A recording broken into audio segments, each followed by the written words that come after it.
Ini mini PC, main game tak cukup powerful. So aku nak pasang eGPU pada mini PC ni. Korang akan nampak lah perbezaan gaming performance daripada sebelum dan selepas pasang eGPU. Okay, ini first time aku nak pasang eGPU. So aku akan belajar lah time aku pasang ni. Mini PC ni dia tak ada port Oculink ataupun Thunderbolt. Dia cuma ada USB 4 saja. And aku tak pasti mini PC ni sebenarnya boleh set up eGPU ke tak boleh. Aku baca dia punya spek, dia kata boleh. So aku check platform Orin, aku tengok yang ada USB 4 punya dock. Harga dia atas 1,000 mat. Mahal gila. Tapi dia datang sekali dengan PSU, memang patut mahal lah. Lagi satu aku tengok brand Razer dia ada keluarkan juga. Yang ini lagi gila harga dia. Lepas tu aku research lah, aku jumpa ada orang set up macam ni. eGPU guna M.2 slot. Cari pencari aku jumpa lah barang dia ni, ADT Link K43SG. Harga tak sampai 300 pun. Yang ini paling murah aku tengok. So aku rembat lah. Okay, untuk setup ni aku guna 3070 Ti GPU and PSU 850W Gold. Apa-apa pun kita pasang dulu.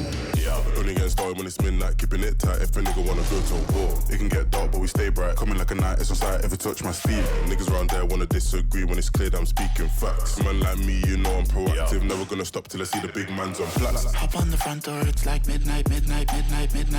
Don't lose your grip, cause you might fall out again. Okay, ini extra M.2 slot. Kat sinilah yang aku nak pasang eGPU ni. Dan lepas pasang tu satu benda je lah yang aku tak suka kalau setup macam ni. Kau tengok dia punya tempat tutup dia tak boleh tutup atas. So dia terangkat sikit lah, macam cacat sikit. Tapi tak apa, demi performance yang padui, aku tutup mata je. Okay, kabel semua dah masuk. Let's go, kita try on. Ini first time aku try tau. Aku tak tahu apa akan jadi lepas ni. So stay with me. First boot, GPU fan pusing, lampu menyala semua. Tapi black screen. Aku cucuk balik DP kabel ni ke mini PC. Boot okay, masuk Windows. Lepas tu aku check device manager. Yes, dia memang detect ada 3070 Ti kat situ. Next aku pun install lah 3070 Ti punya driver. Lepas tu aku cucuk balik DP ke GPU, nak tengok boleh on ke tak. Boom, masuk Windows. Lepas dah boleh tu aku straight disable iGPU AMD mini PC ni. Okay, let's go. Kita buat gaming comparison. Aku compare 1080p tau, sebab hari tu punya test pun aku setting 1080p. Kat sini kita boleh nampak lah perbezaan FPS yang aku dapat. Untuk setting pula semua aku setting high. Valorant and CS2 je aku setting medium. Kau boleh nampak kat sini beza dia. Jauh beza kan? Cuma perlu pasang GPU je, FPS terus naik gila babs. Ini belum aku pakai 50 series lagi. Okay guys, terima kasih menonton. Kalau korang suka konten macam ni, comment and kasih share lah doh.